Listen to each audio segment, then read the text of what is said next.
Doctor প্রাথমিকভাবে দেখে কিছু টেস্ট লিখে দিয়েছে। টেস্টগুলো ইতিমধ্যে করানো হচ্ছে, তবে এখনও রিপোর্ট বের হয়নি। সবাই অপেক্ষার প্রহর গুনছে। তনুর জ্ঞান ফিরছে। এখন সব কিছু স্বাভাবিক আর মাথা ব্যথা নেই। তবে তনু কিছুতেই টেস্টগুলো করতে চায়নি। এই নিয়ে মায়ের সাথে বেশ রাগারাগি করছে। তনুর মা কান্নাকাটি করতে করতে ইমোশনাল ব্ল্যাকমেল করে ছেলেকে টেস্টগুলো করাতে সক্ষম হয়েছে। এখন তনুর খুব ভয় করছে টেস্টের রিপোর্টে কী লেখা আছে। তনু আগের থেকে জানে, সবাই জানার পর কেমন রিয়াকশন করবে কে জানে। বিশেষ করে মিষ্টিটা একটু বেশি ইমোশনাল। যখন জানতে পারবে তনুর আয়ু ফুরিয়ে গেছে, ওর হাতে খুব বেশি সময় নেই, কেঁদে কেটে একাকার করে ফেলবে। মাকে সামলানো যাবে না, অথচ তনু তো চায়নি। যে কটা দিন বেঁচে আছে সবার সাথে স্বাভাবিকভাবে হাসি আনন্দে কাটাতে চেয়েছিল তনু, তার হবে না বোধহয়। যে কয়েকটি দিন বেঁচে থাকবে, প্রতিটা মুহূর্ত প্রিয় মানুষের কান্নাকাটি হজম করতে হবে তনুকে। তনু যা কিছু মন থেকে চায়, সবসময় তার উল্টোটা হয়। তনুর মাথা ব্যথা আজ নতুন না, অনেক দিন ধরে। প্রথম প্রথম ভেবেছিল মাইগ্রেনে ব্যথা। সেই কৌতূহল থেকে একদিন একা এসে টেস্ট করছে। দুর্ভাগ্যবশত রিপোর্ট ভালো আসেনি। ব্রেন টিউমার ধরা পড়ছে আর খুব শীঘ্রই দুনিয়ার মায়া ত্যাগ করতে চলছে তনু। সেদিন কথাগুলো ডাক্তার সরাসরি তনুকে বলতে চায়নি, বারবার জিজ্ঞাসা করছিল বাড়ির লোক কেউ আসেনি সাথে। তনু ভয়ে ভয়ে বলেছিল, কি হয়েছে ডাক্তার, আমাকেই বলুন না। সেদিন থেকে সম্পূর্ণ পাল্টে গেল তনু। নিজের কৃতকর্মের জন্য সৃষ্টিকর্তার কাছে বারবার ক্ষমা চেয়েছে। মিষ্টিকে যেহেতু বিয়ে করেই ফেলছে, আর ছাড়তে ইচ্ছে করলো না। জীবনের শেষ সময়ে সে মিষ্টির সাথে কিছু সুখময় স্মৃতি জমাতে ভীষণ ইচ্ছে করলো। এর জন্য তো এত আয়োজন। কিছুদিন আগে চাকরির একটা ইন্টারভিউ দিয়েছিল তনু, ভেবেছিল চাকরিটা হবে না। গতকাল মেল এসেছে, সৌভাগ্যক্রমে চাকরিটা হয়ে গেছে। জীবনের অন্তিম সময়ে এসেই কেন সৌভাগ্যগুলি একে একে ধরা দিয়েছে। তরুর খুব ইচ্ছে ছিল যে কয়টা দিন বেঁচে থাকবে সবার সাথে স্বাভাবিকভাবে কাটাবে। কাউকে তনুর ব্যাপারে জানতে দেবে না। মা খুব ভেঙে পড়বে। মিষ্টিটা পাগল পাগল হয়ে যাবে। কথাগুলো ভেবে বুক চিরে গভীর দীর্ঘশ্বাস ফেলল তনু। সিরিয়াল অনুযায়ী তনুকে ডাকছে। ত্রিনারায়ণের ছেলের সাথে উঠে গেল মিষ্টিও। মেয়েটা বউ বেশে কাঁদতে কাঁদতে হসপিটালে ছুটে এসেছে। এখনও চোখের কোণে জল চিকচিক করছে, কাজল লেপটে গেছে, তবুও দেখতে কি সুন্দর লাগছে। তনু বলল, তোমাদের কাউকে আমার সাথে যেতে হবে না, আমি একাই যাব। ত্রিনারায়ণের ছেলের কথা শুনল না, এক প্রকার জোর করে চেম্বারে ঢুকলো। মিষ্টি যেতে চেয়েছিল, দুজনকে বেশি অ্যালাউ করলো না দেখে মিষ্টি যেতে পারল না। তনুর অসুখের কথা মা জানল, এখনই কান্নাকাটি জুড়ে দিবে। তনু প্রাণপণে স্বাভাবিক থাকার চেষ্টা করছে, পারছে না। ভেতরে ভেতরে একদম শেষ হয়ে গেছে ছেলেটা। তিনারিনী ডাক্তারকে বলল, তনুর রিপোর্ট ভালো এসেছে ডাক্তার। ডাক্তার রিপোর্টে আবার চোখ বুলে বলে, হ্যাঁ, মেজর কোনো সমস্যা নেই। তনু চমকে উঠল। হৃৎপিণ্ড খুব জোরে জোরে লাফাচ্ছে। এটা কীভাবে সম্ভব? শুকনো ঢোক গিলে কম্পিত কণ্ঠে বলল, ভালো করে দেখুন, বলুন। আমার সত্যি আমার কিছু হয়নি? আশ্চর্য, মিথ্যে বলবো কেন? রিপোর্টে স্পষ্ট লেখা আছে সব কিছু নর্মাল। তাহলে মাথা ব্যথা হয় কেন? এটা মাইগ্রেনের সমস্যা। ওষুধ লিখে দিচ্ছি, নিয়মিত খাবেন। ওষুধ শেষ হলে আবার একবার দেখিয়ে নেবেন। তনুর কৌতূহল মিটছে না। তীনারায়ণকে বলল, মা, তুমি একটু বাইরে যাও, ডাক্তারের সাথে আমার কিছু কথা আছে। যেহেতু ছেলের রিপোর্ট ভালো এসেছে, তীনারায়ণ আর দ্বিমত করল না, বিনা বাক্যে চলে গেল। তনু বলল, কিছুদিন আগে আমি একটা হসপিটালে গিয়ে টেস্ট করেছি। রিপোর্ট দেখে ডাক্তার বলেছে আমার ব্রেন টিউমার হয়েছে, এবং আমি আর খুব বেশি দিন বাঁচব না। কোথায় রিপোর্ট দেখি? রিপোর্ট তো সাথে আনিনি। রিপোর্ট না দেখে তো আমি কিছু বলতে পারছি না। সত্যি কি আমার ব্রেন টিউমার হয়নি ডাক্তার? না, আপনি সম্পূর্ণ সুস্থ।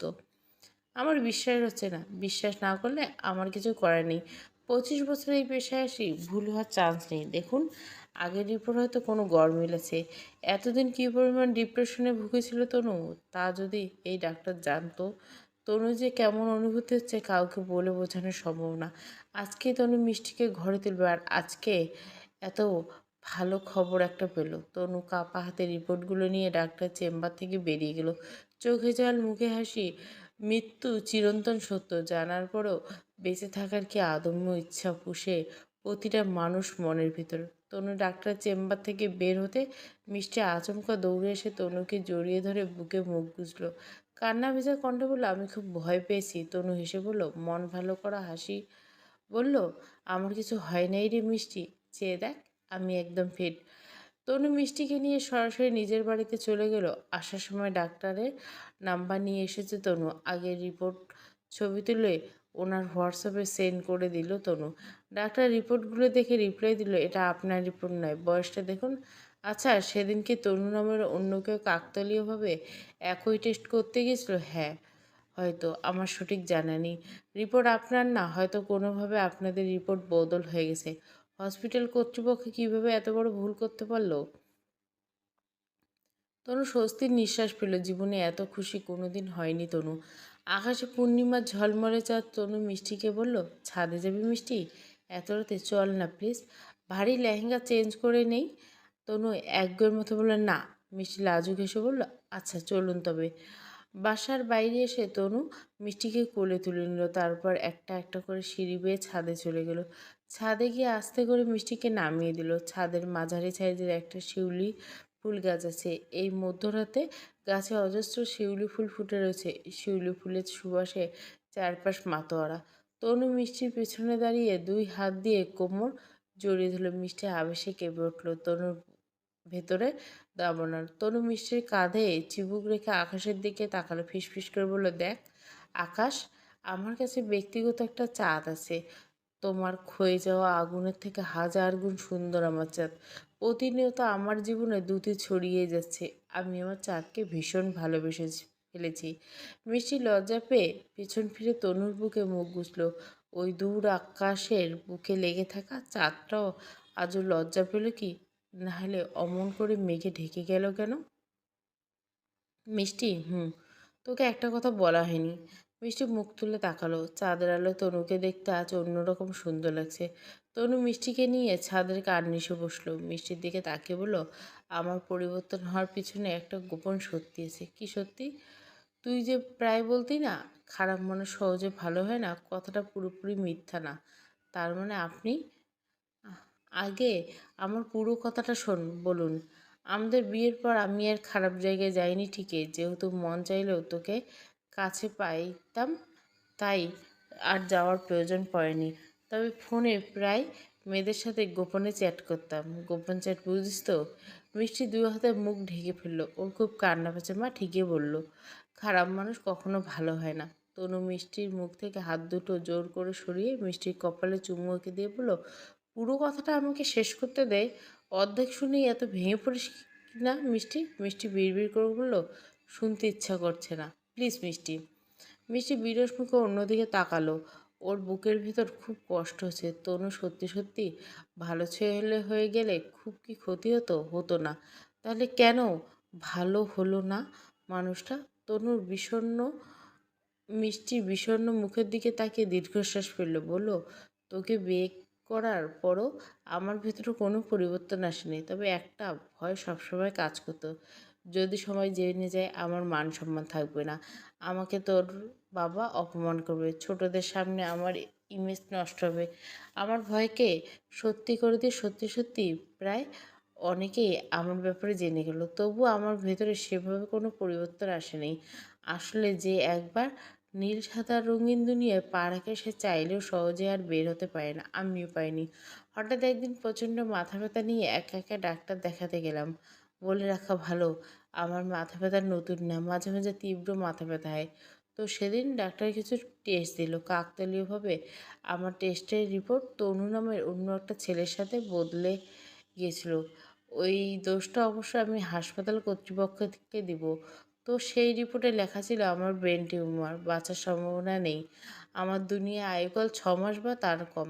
বিশ্বাস কর, সেদিন আমি সারা রাত কেঁদেছি। কেন আমি এত তাড়াতাড়ি মারা যাব? একটাই তো জীবন আমাদের। আরও বেশ কিছু বছর বেঁচে গেলে কি ক্ষতি হতো? এখনও গোটা একটা জীবন পড়ে আছে আমার। কত শখ, কত ফুর্তি করা বাকি। সব ছেলে নাকি আমাকে চিরতরে চলে যেতে হবে। আমার নিথর দেহ খারাপ পুরোপুরি ছাই হয়ে যাবে। আমার যে গার্লফ্রেন্ডের মোহে পড়ে আছি, আমি যৌবন নষ্ট করছি, তাদের সবাইকে একে একে মেসেজ দিয়ে আমার রোগের কথা বলছি। দিন শেষে কেউ আমার পাশে থাকেনি। সবাই সহানুভূতি দেখিয়ে আমাকে ওদের জীবন থেকে ইনিয়ে বিনিয়ে ব্লক করে দিয়ে কেটে পড়েছে। অথচ ওদের জন্য আমাদের পবিত্র স্বামী স্ত্রীর সম্পর্ক একসময় নষ্ট হয়ে যেতে বসেছিল। দিন দিন আমার ভেতরে ভয় বাড়তে লাগলো। তোকে খুব করে মানানোর চেষ্টা করলাম, তবে তোকে সত্যিটা বলতে ইচ্ছে করলো না। যদি তুই সবার মতো আমাকে ছেড়ে চলে যাস, তাহলে আমার কি হবে? ততদিনে তোর প্রতি ভীষণ মায়া জন্মে গেছিল। তোকে অন্তত একটা বার না দেখলে আমার খুব অস্থির লাগতো। একদিন কৌতূহল থেকে মরার পর মৃত মানুষের সাথে ঠিক কী কী হয় সার্চ করে একটা মুভি পেলাম। এত ভয়ঙ্কর, পুরো মুভি দেখার সাহস হয়নি। অর্ধেক দেখে আমি ভগবানের কাছে আমার পাপ কর্মের জন্য বারবার ক্ষমা চেয়েছি। তুই একবার ভাব মিষ্টি, আমার আয়ুকাল মাত্র 6 মাস। যে কোনো সময়ে আমার মৃত্যু হবে। আমার জীবন তো পাপে পরিপূর্ণ। একটা ভালো কাজ করছি নাকি আবার সঠিক মনে পড়ে না। মরার পর আমি সৃষ্টিকর্তার কাছে কী জবাব দেবো? এসব ভাবতে ভাবতে আমি পাগল পাগল হয়ে যেতাম। তোকে অনেক কষ্ট দিয়েছি, নতুন করে আর কষ্ট দিতে চাই না।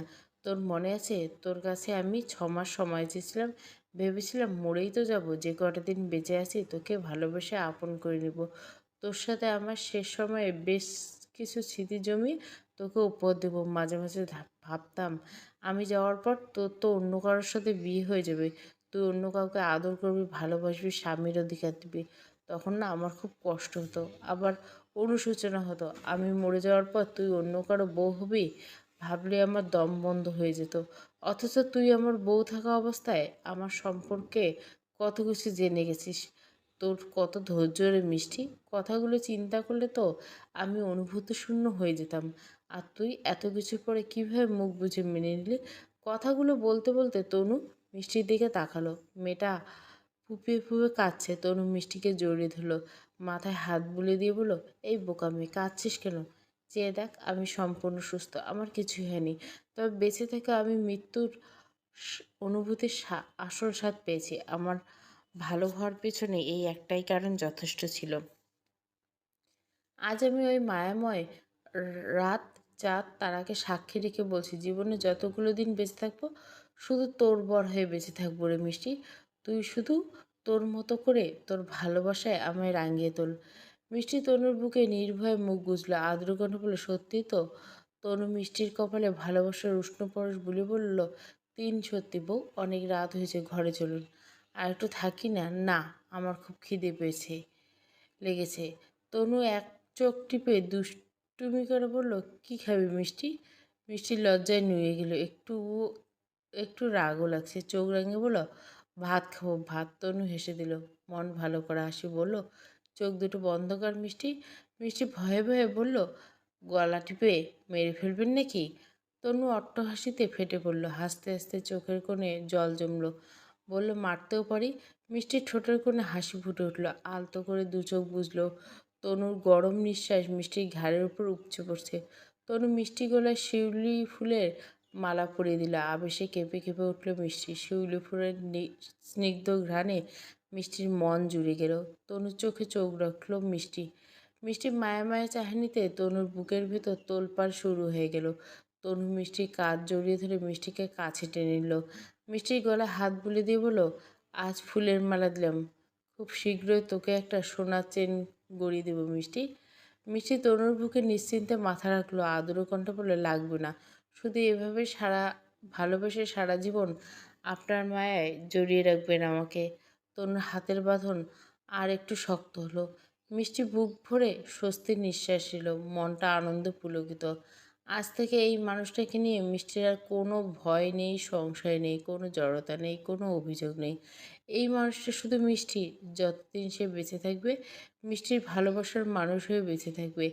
এক পুরুষে আসক্ত প্রত্যেকটা নারী মিষ্টির মতো ভাগ্যবতী হোক। তনুরা দেরিতে হলেও মিষ্টিদের গুরুত্ব বুঝুক, ভালোবেসে আপন করে নিক তাদের রাজ্যের রানীকে। সারা জীবন রাজরানী করে রাখুক তাদের যত্নে, ভালোবাসায়। মিষ্টি আজীবন তার তনুদাকে নিয়ে ভালো থাকুক, সুখে শান্তিতে থাকুক, শান্তিতে সংসার করুক। সমাপ্ত। মিষ্টির তনুদা গল্পের শেষ পর্ব। ভালো লাগলে অবশ্যই লাইক, শেয়ার এবং সাবস্ক্রাইব করবেন পুরো গল্প প্লেলিস্টে।